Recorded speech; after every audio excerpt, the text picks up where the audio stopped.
بسم الله الرحمن الرحيم. Assalamualaikum warahmatullahi wabarakatuh. Kaum muslimin wal muslimah rahimakumullah. Kewajiban umat Islam di bulan Ramadan, sebagaimana sering disampaikan penceramah khatib di bulan Ramadan, adalah menjalankan ibadah puasa Ramadan. A'udzu billahi minasyaitonir rajim. Bismillahirrahmanirrahim. Ya ayyuhalladzina amanu kutiba alaikumusiyam kama kutiba alal ladzina min qablikum la'alakum tattaqun.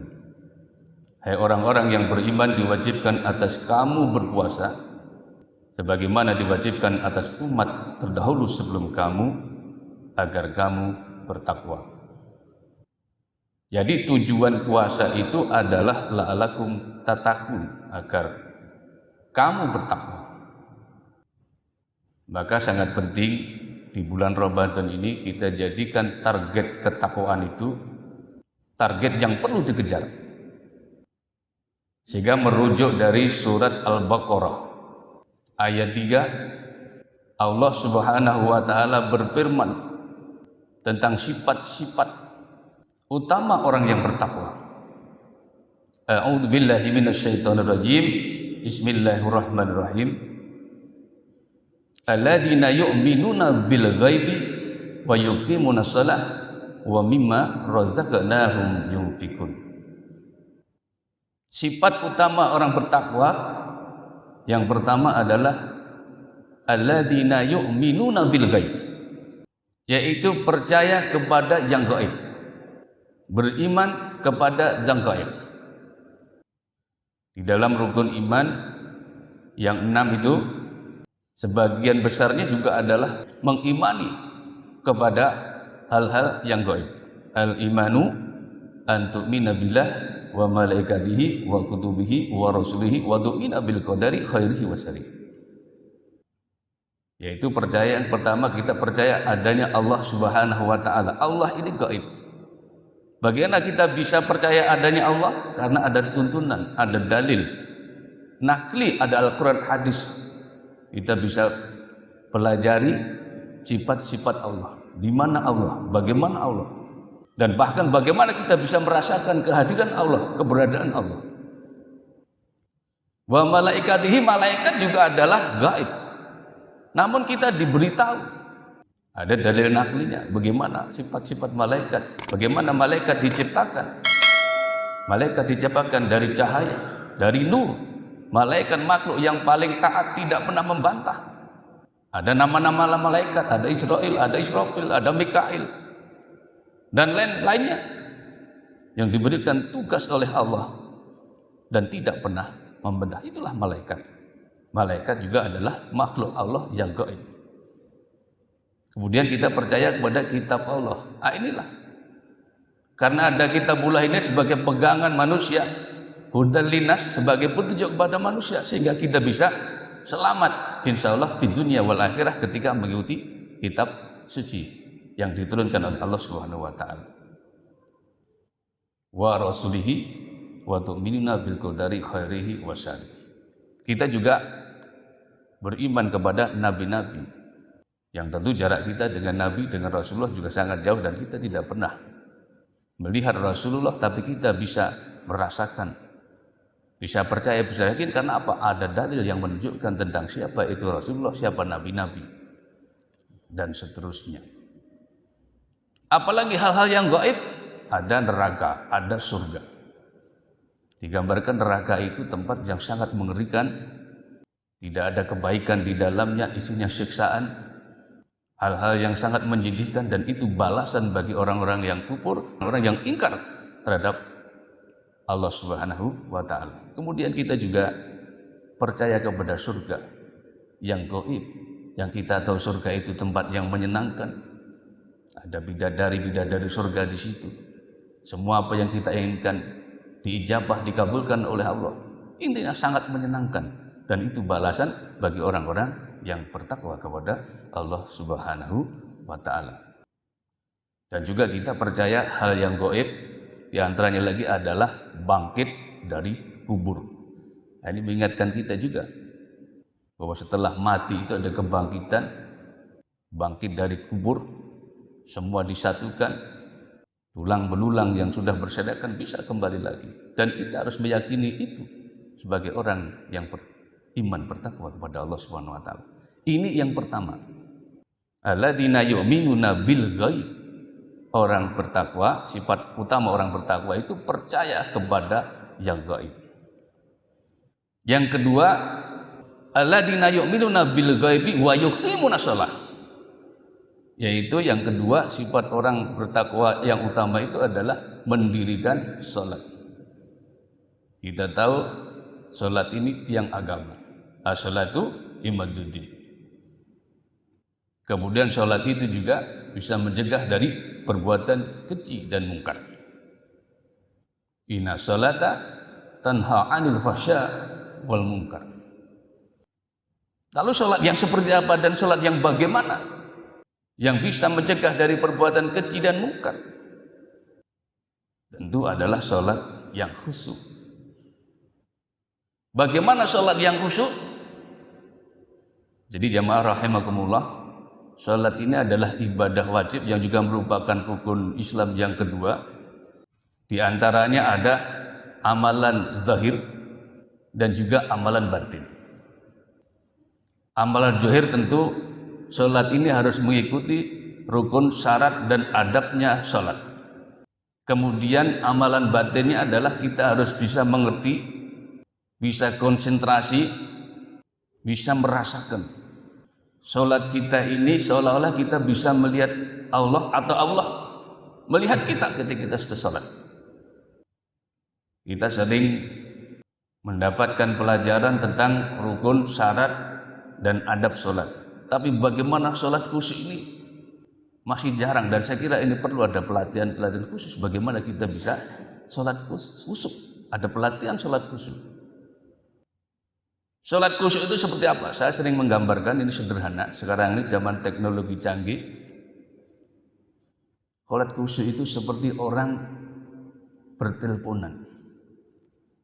Karena kan salat ini kan komunikasi kita langsung dengan Allah Subhanahu wa taala. Dan kita tahu bahwa salat ini juga adalah perintah Allah langsung kepada Rasulullah SAW melalui peristiwa Isra dan Mi'raj.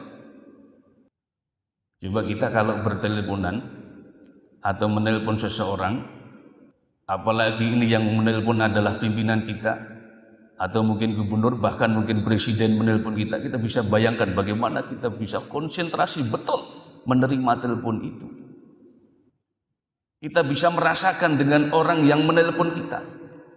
Ada suara-suara bahkan ribut-ribut di tengah keramaian pun kita bisa konsentrasi ketika menerima telepon dari bos kita.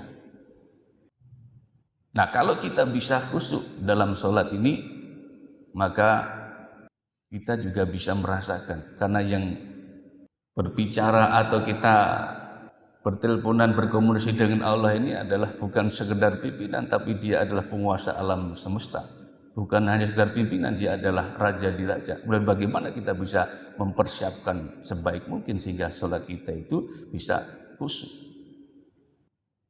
Ada teknik-teknik yang bisa dilakukan selain memahami rukun, syarat dan adab tapi ada juga yang mengajarkan kita sholat mutakbiratul ikram itu untuk mengisi paru-paru kita ini dengan oksigen, hirup napas dengan panjang, kemudian ditahan dan dilepaskan pelan-pelan, dan begitu seterusnya. Setiap pergantian pergerakan sholat kita itu dengan menghirup napas dan ditahan sehingga kita bisa melakukan gerakan itu dengan tenang, dengan sabar, pelan-pelan dan hati-hati,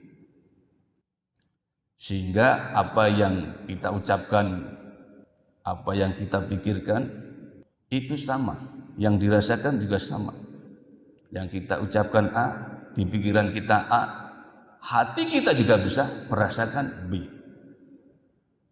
Maka ini buat introspeksi kepada kita semuanya, apakah kita sudah bisa menjalankan sholat khusyuk seperti itu? Jangan-jangan selama ini kita sholat, yang kita ucapkan A, pikirannya B, yang kita rasakan C. Karena bisa jadi problematika kehidupan kita masing-masing dengan berbagai persoalan yang kita hadapi. Tapi apapun itu, dalam kondisi apapun keberadaan kita dituntut sholat itu dengan cara khusyuk. Bicara sholat ini kita jadi ingat dengan surat Al-Ma'un. Bismillahirrahmanirrahim. Ara'aital ladzi yukadzibu biddin, fadzalika alladzi yad'ul yatim wa la yahudu ala ta'amil miskin, fawailul lil musallin alladzina hum an sholatihim sahun alladzina hum yura'un wa yamna'unal ma'un. Saya menggarisbawahi yang fawailul lil musallin. Celakalah orang-orang yang salat. Coba bayangkan, orang salat celaka. Siapa yang celaka salatnya? Dia yang lalai salatnya, dia yang sombong, yang riya dalam salatnya. Bahkan bukan hanya itu, tapi dia juga dalam implementasi kehidupannya dia tidak bisa membantu, tidak mau membantu, tidak mau menolong orang lain. Maka ketika Yai Haji Ahmad Dahlan mengajarkan tafsir Al-Ma'un ini kepada santri-santrinya, ini diulang-ulang berhari-hari. Bahkan ditanya santrinya, apakah sudah paham dengan surat Al-Ma'un?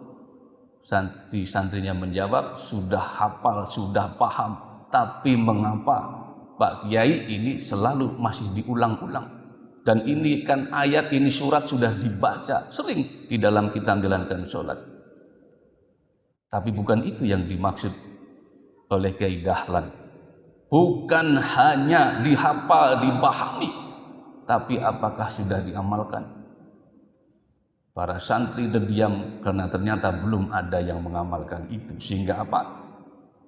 Diminta para santri oleh Kiai Dahlan untuk mengamalkan surat Al-Ma'un ini. Setiap santri disuruh keliling di sekitar daerahnya masing-masing, melihat kalau ada anak yatim, fakir miskin, dibawa pulang disantuni. Maka kemudian di Muhammadiyah muncul lembaga yang mengurusi masalah zakat yang kemudian kita kenal sebut dengan hari dengan nama Lembaga Ambil Zakat Infak Sedekah Muhammadiyah. Dan ini yang membantu kepada kita semuanya untuk bisa beramal membantu fakir miskin dan orang-orang yang memerlukan itu. Tidak perlu kita mencari-cari sendiri, tapi cukup melalui lajismu yang ada di Muhammadiyah. Bapak Ibu rahimakumullah. Kemudian sifat utama orang bertakwa yang ketiga itu adalah wa mimma razaqnahum yunfiqun. Apa itu?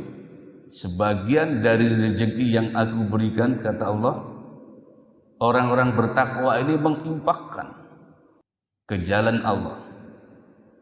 Bisa menyumbang masjid, bisa menyantuni fakir miskin, bisa mengurus anak yatim, dan seterusnya. Banyak yang bisa kita lakukan dengan harta yang dititipkan kepada kita itu, dan kata Allah hanya sebagian, tidak seluruhnya. Mudah-mudahan apa yang kami sampaikan ada manfaatnya. Mohon maaf apabila ada hal-hal yang kurang berkenan. Terima kasih atas segala perhatian. Billahi taufiq wal hidayah. Fastabiqul khairat. Assalamualaikum warahmatullahi wabarakatuh.